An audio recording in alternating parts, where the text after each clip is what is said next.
Ushbu retseptni turkonada ko'rib, shunaqa yegim kelgandi, tayyorlab ko'rdim. Buxanka nonni chetlarini kesib, sutga bo'ktirib olamiz. Qiyma, piyoz, chesnok hamda bo'ktirilgan nonni qirg'ichdan chiqarib, tuz, murch solib aralashtirib olamiz. Tuxum chaqib, sut, tuz, ko'k piyozni aralashtiramiz. Piyolalarimizga yaxshilab saryoni suramiz. Tayyor qiymamizni urib, videoda ko'rsatilgandek qilib piyolalarga joylab olamiz. Ta'mi shunaqa zo'rki, tayyorlashga arziydigan taom. Sir pomidorlarni joylab olamiz. Ustidan tuxumli massani solamiz, to'ldirib yubormang. Duxovkaga pishirish uchun yuboramiz. Tovaga miltir o'simlik yog'laridan solib, guruch shaklidagi makaronlarni qizartirib qovurib olamiz. Suvga uvutilgan guruchni solib, qovurib, suv, tuz, yanada mazali chiqishi uchun miltirni 82% saryog'dan solamiz. Suvni tortgach, pasaytirib dimlab qo'yamiz. Bu orada issiq taomimiz ham tayyor bo'ladi. Mazasi ko'rinishdan-da a'lo bo'lgan issiq taomimiz tayyor bo'ldi. Taomni yuqori did bilan dasturxonga torting. Retsept yoqqan bo'lsa, nodirangizni duo qilishni unutmang. Assalomu alaykum musimalarim. Zo'r retseptni sizga ilindim. Un, shakar, razrixletil saryoni solib, yaxshilab urpoq qilib olamiz. Bir chetga olib qo'yamiz. Boshqa idishga smetana, tvorojnoy sir. Tuxumni oqidan sarig'ini ajratamiz. Sarig'ini solib, kraxmal, un solib aralashtirib olamiz. Tuxum oqini alohida idishda ko'pirtirishni boshlaymiz. Shakarni solib ko'pirtirishda davom etamiz. Qattiq bezak holatda bo'lishi kerak emas. Suyuqroq ko'rinishda bo'ladi. Unli massa bilan shakar solib ko'pirtilgan tuxum oqini solib, nozik harakatlar bilan aralashtiramiz. Qolipga pergament solib, urpog'imizni uchidan 2 qismini solib, tekislab olamiz. Preslab, suyuq massani quyamiz. Yonlarini silkitib tekizlab, ustidan qolgan urpoqlarni sepib, qolipni lesga joylab, chetlaridan suv quyib, pechga yuboramiz. Biroz sovigandan keyin qolipdan bo'shatib olamiz. Shunaqa mazali bo'ladi. Mutlaqo sovigandan keyin kesing. Ta'mi og'zingizda qoladigan smetanik tayyor. Retsept yoqqan bo'lsa, nodirangizni duo qilishni unutmang. Hammaga yoqadigan oddiygina pisochniy pirogni eng mazali sochniy nachinka bilan tayyorlab ko'rsatmoqchiman. Idishga un, razrixletil, milter brendini 80% margarinini solib, yaxshilab urpoqlab aralashtirib oldim. Smetana hamda tuxum solib, xamir qorib, xamirni 20 daqiqaga sovitishga tinish uchun yubordim. Pirog nachinkasi sochniy bo'lsin deb, milter sariyolaridan ham ayamasdan soldim. Ta'bga ko'ra ziravorlardan solamiz. Xamirni ikkita zuvalaga bo'ldim, bittasi kattaroq. Kattasini yoyib nachinka soldim. Ikkinchi xamirni yoyib qopqoq qilib yopdim. Chetlarini chiroyli qilib bukib olamiz. Pisochniy xamirli pirog yoki somsalarga tuxum sarig'ini ayamasdan suring, shunda qip-qizil chiqadi. O'rtasini shpashka bilan teshib, vilka yordamida uzorlarni tushirib, ta'bga ko'ra kunjut sepib, 180 gradusga 40 daqiqaga pechga yubordim. Xamir og'izda eriydigan, qiymasidan soklar oqib turadigan pirogimiz tayyor bo'ldi. Retsept yoqqan bo'lsa, nodirangizni duo qilishni unutmang.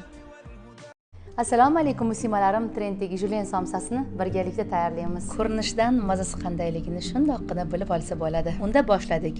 Mahsulotlarimizni kubik qilib to'g'rab olamiz. Tovaga o'simlik yog'i solib, piyoz, tovuq go'shti, ta'bga ko'ra tuz, murch sepib, champinyonlarni solib yaxshilab qovurib olamiz. Massamizni suv tortilguncha qovuramiz. Slivkasiz julen bo'larmidi? Gallexni mazali slivkasidan solamiz. Hidini o'z ishtahani ochib yuboradi. Somsa uchun mo'ljallangan 500 gram xamirdan 16 ta julen somsasi chiqadi. Videoda ko'rsatilgandek qilib bo'laklarga bo'lib yoyib, kesib olamiz. Qolip kerak bo'ladi. Qolipingiz yo'q bo'lsa, folgadan qolip qilishingiz mumkin. Qolip bo'ylab xamirimizni yopishtirib, teklarini xuddi shunaqa qilib yopib olamiz. Xamirni yoyganda ortiqcha katta qilib shunaqa uch-much yetsa, somsa qalinggina chiroyli chiqadi. Tuxum sarig'i surib kunjut sepib pishirib olamiz. Issiq payt qolipdan ko'chirish kerak. Osongina chiqadi. Zavachalarimizni nachinka bilan to'ldirib, ustiga eriydigan sir solamiz. Sir erigach bezak berib dasturxonga tortamiz. Retsept yoqqan bo'lsa, nodirangizni duo qilishni unutmang.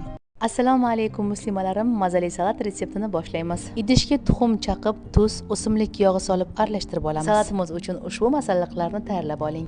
Tagini olmaydigan tavada quymoqlarimizni pishirib olamiz. Ushbu retsept uchun kopchoniy kolbasadan foydalaning. Manda To'xtanyoz otaning halol kopchoniy kolbasasi. Quymoqlar biroz sovigandan keyin lenta shaklida kesib, taxlab, uchburchak ko'rinishini berib olamiz. Salatda hamma mahsulotlarni uchburchak to'g'rasanglar, juda ham chiroyli chiqadi. Pomidorni ichini tozalab, uni ham to'g'rab olamiz. Mahsulotlarni to'g'rab bo'lgach, salatni terishni boshlaymiz. Bodring, pomidor, uchburchak ko'rinishda to'g'ralgan sir, kolbasa, quymoqlarimiz, quyuqroq mayonezdan 2 qoshiq solamiz, ko'p sovormayli.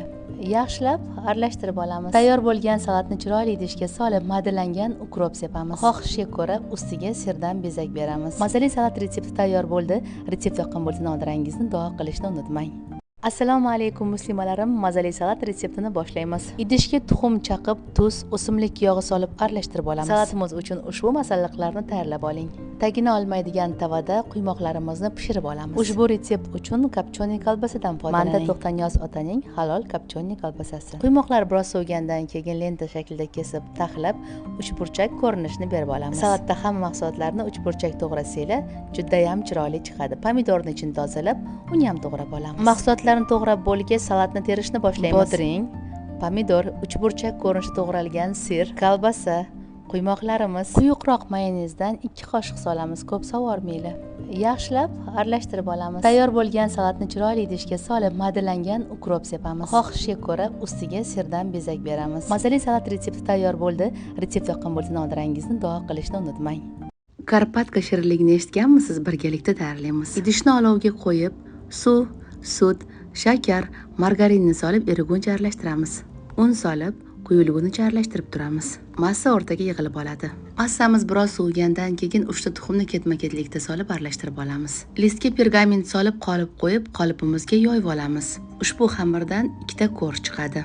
Pechda pishirib olamiz. Ko'rishlarni sovitishga qo'yib, krem tayyorlab olamiz. Qaymoq, shakar upasi, tvorojniy sir. Eng mazali kremlardan biri cheez krem tayyorlab olamiz. Ko'rishimizni qolip ichiga qo'yib, biroz chetlarini siqib, krem bilan to'ldiramiz. Kremni yaxshilab tekizlab olamiz. Krem ustidan ikkinchi ko'rishimizni qo'yamiz. Ustidan zichroq qilib bosib, qolipni sekin asta ko'taramiz. Bezaklar albatta xohishga ko'ra, men shakar upasidan sepdim va qulupnoy bilan bezatdim. Soatlab xolodilnikda ham kutishga hojat yo'q. Mazali pirogimiz tayyor bo'ldi. Albatta tayyorlab ko'ring. Retsept yoqqan bo'lsa, nodirangizni duo qilishni unutmang. Blessing, morning, testimony. Go to follow.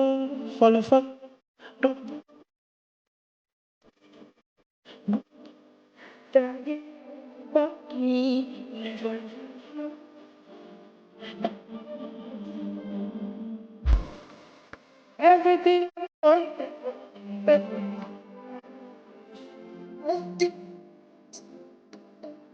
Turkcha kurabe shirinligi retsepti bilan bo'lishaman. Margarinni xona haroratida eritib olib, idishga solamiz. Tuxum, shakar upasi, un, razrixli solib xamir qoramiz. Tayyor bo'lgan xamirimizni 2 bo'lakka bo'lib olamiz. Bir bo'lagini zo'la qilib olib qo'yib, ikkinchi bo'lagi ustidan kakao solamiz. Yaxshilab kakaoni aralashtiramiz. Tayyor bo'lgan 2 xil rangli xamirlarimizdan dumaloqchalarni yasab olamiz. Endi diqqat bilan kuzating. Uzori chiroyli bo'lishi uchun dumaloqchalarni bitta qora, bitta oq qilib terib joylab olamiz va qo'limiz bilan aylantiramiz. Orqasi boshqacha, oldi esa aylanib chiroyli bo'lib chiqadi. Pechda pishirib olamiz. Og'izda eriydigan kurabe tayyor. Retsept yoqqan bo'lsa, nodirangizni duo qilishni unutmang. Assalomu alaykum muslimalarim. Idishga shakar, droji, o'simlik yog'i, ilitilgan sut, un solib yumshoqini xamir qoramiz. Qorgan xamirimizni yarim soatga oshirish uchun olib qo'yamiz. Ha, turkcha pide tayyorlaymiz. Qiymali, sirli pide yegan bo'lishingiz mumkin. Aniq bunaqasini yeb ko'rmagansiz. Qirg'ichdan chiqarilgan sirga To'xtanyoz otaning dudlangan go'sht mahsulotini madalab to'g'rab solib aralashtiramiz. Oshgan xamirni zo'lachalarga bo'lib, uzunchoq ko'rinishda yupqa qilib yoyib olamiz. Pergament ustiga joylab nachinkamizdan solib, chetlarini videoda ko'rsatilgandek qilib bo'kib olamiz. Qizarib chiqishi uchun tuxum sarig'ini surib, tabga ko'ra kunjutlardan sepamiz. Eng oson usulda, eng mazali pide retsepti bilan bo'lishdim. Retsept yoqqan bo'lsa, nodirangizni duo qilishni unutmang. Yaqinlaringizga tayyorlab berib, siz ham duo olishni unutmang. Yozning issiq kunlarida tanaga rohat beradigan muzdekkina muzqaymoq yoki shirinlik retsepti. Ishni krem tayyorlashdan boshlaymiz. Qaymoq, tvorojniy sir, quyultirilgan sut, ya'ni sgushonya moloko. Isitishguncha mikserlab olamiz. Yarimta oq plitkani eritib, krem ustidan solib yana mikserlab olamiz. Bizga pechenkalar kerak bo'ladi. Kremimizni mishokka solib, videoda ko'rsatilgandek qilib siqib chiqaramiz. Muzqaymoq uchun mo'ljallangan dastaklarni qo'yib, yana kremimizdan siqib chiqaramiz. Ustidan ikkinchi pechenkamizni yopib, muzlatgichga yuboramiz. Muzlab olgunigacha birozgina shokoladni eritib olamiz. Yaxshilab qotib olgan muzqaymoqlarimizni erigan shokoladga yarmisini botirib olamiz. Bu albatta xohishga ko'ra. Tabga ko'ra xohlagancha bezak berishingiz mumkin. Aniq ayta olaman, mazasiga gap bo'lish mumkin emas. Retsept yoqqan bo'lsa, nodirangizni duo qilishni unutmang. Yozning issiq kunlarida o'zimni antiqa limonad tayyorlash uslubim bilan bo'lishaman. Restoranga borganda bir stakanini 90 mingga olib ichganim esimda. Kasbim kimyo o'qituvchisi, shu uchun ham o'quvchilarimga bunaqa reaksiyalarni ko'pini ko'rsatganman. Apelsin, limonni to'g'rab blenderga solamiz, shakar hamda gazli suvni solib yaxshilab aylantirib maydalab olamiz. Aralashmamizni elakdan, ya'ni sitadan o'tkazib suzib olamiz. Idishga miyata, limon, apelsinni solamiz. Ustidan ichimlikni quyamiz. Istasanglar muz solishinglar mumkin. Limonad tabiiy bo'lsin deb qizil qismiga smorodinadan foydalandim. Suv bilan smorodinani maydalab elakdan o'tkazamiz. Ichimligimiz ustidan quyamiz. Ko'rinishidan ta'mi qandayligini bilish oson. Retsept yoqqan bo'lsa, notirangizni duo qilishni unutmang.